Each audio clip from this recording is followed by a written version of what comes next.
시간에는 일론 머스크의 전략 변경 내용의 그 의미와 그 성공 가능성에 대해서 분석해 보도록 하겠습니다. 구조조성에서 핵심의 또 다른 축인 전략 변경에서 일론 머스크는 25,000달러의 저가격차를 25년 초에 런칭하고 8월 8일 로보택시 사이버캡을 언베일한다고 했습니다. 25,000달러의 저가격차는 모델 2로 인식되어 왔습니다. 이 차는 차세대 플랫폼으로 기획되었습니다. 언박스드 프로세스라는 혁명적인 조립 방법으로 멕시코에서 연간 생산 능력 200만 대 공장에서 생산하여 제조 원가를 50% 낮추는 목표였습니다. 이 목표 달성을 위하여 차량 언더바디 전체를 원피스로 만드는 새로운 기가 캐스트 도입도 추진되어 왔습니다. 이런 기술들을 적용하려면 막대한 설비 투자와 엔지니어링 코스트가 들어갑니다. 그러나 테슬라는 현재 계속되는 판매 부진과 불투명한 미래 상황에서는 투자비를 회수할 수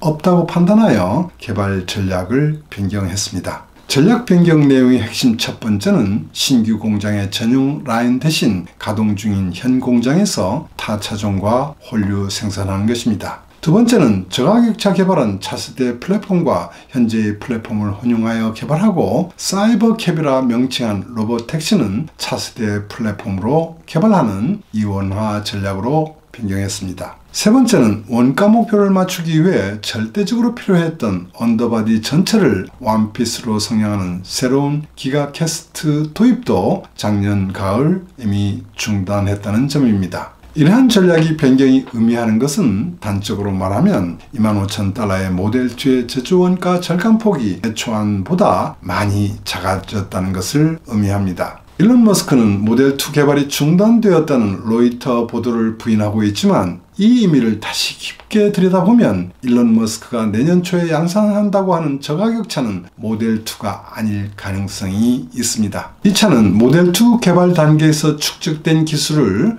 모델 3나 모델 Y에 반영하여 판매 가격을 낮춘 차로 충분히 생각할 수도 있게 합니다. 신규 공장보다는 현재의 공장에서 생산한다는 전략 변화는 구조조정에 가장 효과가 크다고 할 수 있습니다. 테슬라의 작년 공장 생산 능력은 235만 대였고 생산 실적은 184.5만 대로 공장 가동률은 78.6%였습니다. 자동차 업계에서의 공장 가동률의 손익분기점은 80% 전후가 되고 있습니다. 수요가 감소하는 상황에서 신규 공장을 건설하게 되면 기존 공장 가동률이 더 떨어져 위험한 상황에 빠질 수 있습니다. 기존 공장을 활용하면서 생산하게 되면 모델 2보다 빠른 타이밍에 저가격차를 시장에 투입할 수 있습니다. 이렇게 본다면 멕시코나 인도에 계획했던 공장 건설 계획은 시장이 안정화되고 모델 2 프로젝트가 구체화되는 시점에서 추진될 것으로 보입니다.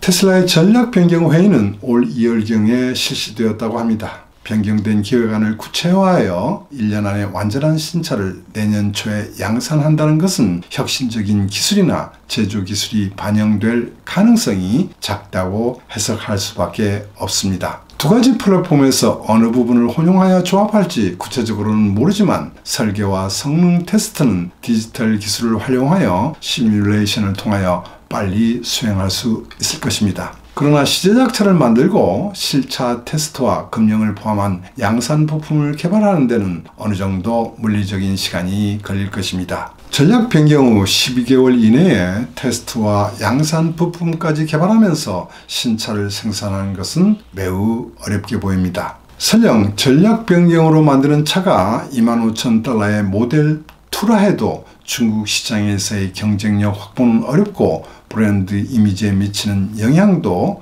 긍정적이지 않다고 분석됩니다. 테슬라가 코스트 혁신 기술로 내세웠던 기가 캐스트는 지금 중국 주요 업체들이 운영하고 있고 토요타도 26년부터 적용합니다. 중국 업체 중에는 테슬라가 포기한 언더바디 원피스 적용도 먼저 실행할 것으로 예상됩니다. BYD는 셀2바디 기술은 물론이고 인산철 배터리 성능 향상 8-in-1 구조의 전동 엑스를 채용하면서 이미 경량화와 코스트 혁신을 이루었습니다. 테슬라의 모델 2는 중국 업체의 인산철 배터리를 탑재할 수밖에 없는 상황이라 테슬라가 비장의 무기를 준비하지 않는 한 중국 업체들과 코스트 경쟁도 어려울 수 있습니다. 지금 테슬라는 니오 샤오펑은 물론 화웨이가 로컬 업체와 조인트 벤처로 런칭한 아이또 등의 신규 브랜드들과 BYD 등 메인스트림 브랜드, 그리고 막 자동차를 시작한 샤오미의 포위당하는 형국이 되면서 판매가 감소하고 있습니다.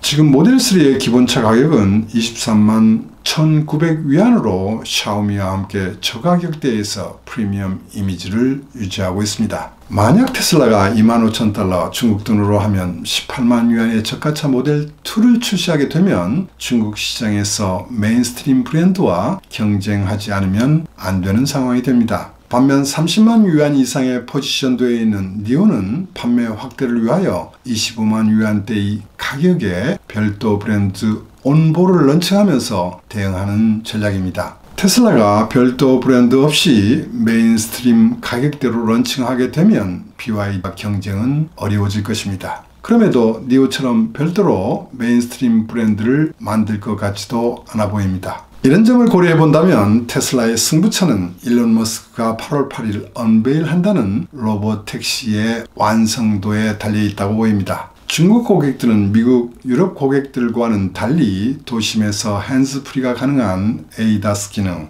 그리고 차 안에서 새로운 경험을 할 수 있는 AI와 융합된 기술을 크게 선호하고 있습니다. 가장 혁신적이었다고 평가되던 테슬라의 자율주행 기술과 인포테인먼트 기술에서 중국 업체들이 오히려 훨씬 빠른 속도로 발전하고 있습니다. 로봇택시에서 웨이모는 샌프란시스코 등 도심지는 물론 고속도로에서 유료 사업을 하고 있고, 중국이 바이두, 오토엑스와 위라이드 등은 상해, 광주, 심천 등에서 시험 운영을 하고 있습니다. 그동안 테슬라는 자율주행 기능을 크게 개선해 왔습니다. 21년에 열렸던 AI 데이에서 카메라로 화상 인식 후 그 처리 방식으로 AI 기술인 트랜스포머를 이용하고 있다고 발표했습니다. 일반적인 자율운전 소프트웨어는 카메라의 입력으로 주변 물체를 인지하고 움직여야 할 방향을 예측하고 차를 어떻게 동작시킬지를 판단하여 실제로 차를 움직이는 조작 등의 4가지 기능으로 분할하여 구성되어 있습니다. 테슬라는 인지와 예측의 기능 일부에 AI를 이용해 왔습니다. 핸들을 어떻게 돌려서 장애물을 피할지 등의 판단과 조작 프로그램은 기본적으로 사람이 해왔습니다. 테슬라는 버전 12부터 기능별로 분할 방식을 폐지하여 사람이 하던 설계를 없애고 그 대신 AI가 하는 방식으로 혁신했습니다. 트랜스포머는 생성 AI를 기본으로 하는 기술로 챗GPT 등 언어 관련 분야에서 혁신을 일으키고 있는 심층학습 계산 모델의 일종입니다. 최근에는 영상 생성과 로봇 제어까지 언어 이외의 분야에도 적용되고 있습니다. 트랜스포머의 성능은 무한대로 향상될 것이라고 예상하는 전문가도 있습니다. 데이터와 계산기 등을 얼마나 준비할 수 있느냐가 경쟁력을 좌우하게 될 것이기 때문에 경쟁자보다 앞서서 투자할수록 더 많은 데이터를 수집할수록 발주자가 따라오기 어렵게 됩니다. 일론 머스크는 이 부분에 올인하고 있다고 언급해 왔습니다. 테슬라는 엔비디아의 수천만 원짜리 H100을 10,000개 정도 사용한 학습 시스템을 구성하고 있다고 밝혔었고, 또한 도조라는 자체 학습용 반도체도 개발 중에 있다고 했습니다.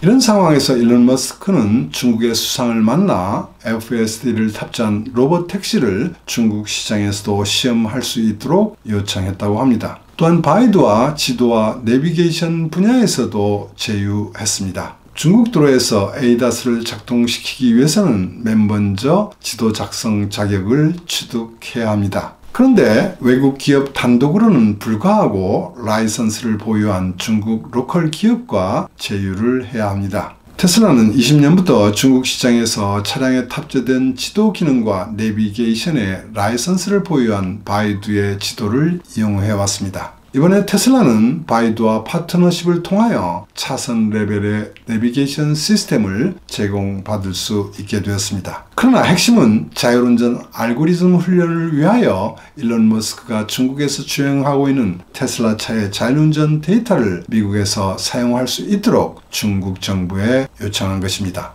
일론 머스크는 예전에 완전 자율주행차의 주행 데이터가 60억 마일에 달하면 전 세계 관리감독 기관의 요구를 만족시킬 수 있다는 전망을 한 적이 있습니다. 테슬라가 4월 6일 발표한 데이터에 의하면 FSD를 탑재한 차량의 주행거리 누계는 10억 마일이 되고 있습니다. 목표인 60억 마일까지는 아직도 많이 남아 있습니다. 중국에서 로봇택시의 시험 운행이 진행되면 FSD를 탑재한 차량의 주행 데이터 수집은 빠르게 진행될 수 있지만 수집된 정보를 미국으로 보낼 수 있도록 과연 중국 정부가 허가할까요? 지금 미국, 중국은 여러가지 이슈로 강하게 대치한 상황입니다. 미 상무성은 중국 커넥티비티 차 수입 금지 정책까지 검토하고 있습니다. 또한 중국은 자국의 안전보장을 더욱 강화하고 있어 중국 정부가 허가해 줄 가능성은 극히 낮다고 보입니다. 중국 정부로부터 허가를 받았다는 일부 보도도 있었지만 어떤 전문가는 테슬라가 공유한 정보는 바이두가 필터링한 데이터 정도로 보고 있습니다.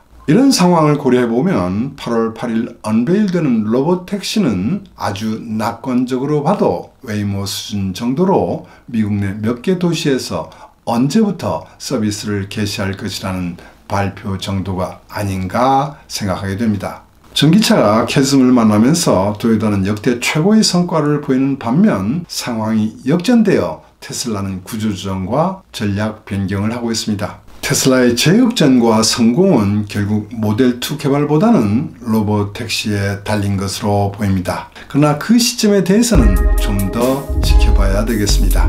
오늘은 여기까지입니다. 시청해 주셔서 감사합니다.